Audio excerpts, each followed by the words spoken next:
Como já era esperado, o PIB do primeiro trimestre mostrou uma reversão no processo recessivo que o país enfrentou por 2 anos consecutivos.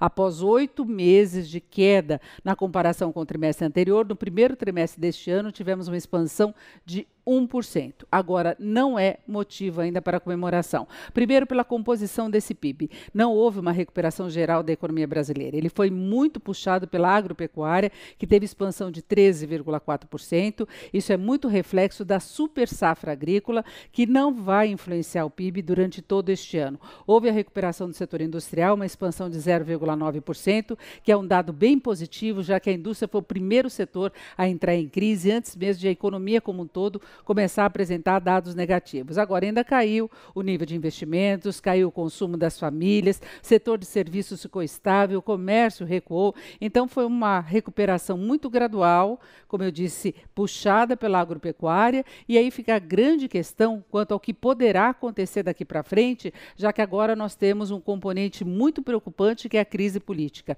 Isso pode travar mais os investimentos, a atração de recursos para o país e pode influenciar alguns dados que vinham colaborando para uma perspectiva melhor, como é a questão do corte dos juros pelo Banco Central. Ontem mesmo o Copom reduziu a taxa básica em 1 ponto percentual, foi de acordo com o que se esperava, só que já sinalizou a possibilidade de dar uma freada nesse processo de redução dos juros, exatamente pelo aumento das incertezas quanto à possibilidade de o governo seguir adiante com as reformas que são importantes para o ajuste das contas públicas. Então, o clima de incerteza que influenciou a decisão do Copom em relação aos juros básicos pode influenciar todo o andamento da economia brasileira. E mesmo se contando com uma recuperação de atividade, a projeção de expansão deste ano estava em apenas 0,5%. Agora, há muita dúvida quanto à possibilidade de o Brasil conseguir crescer.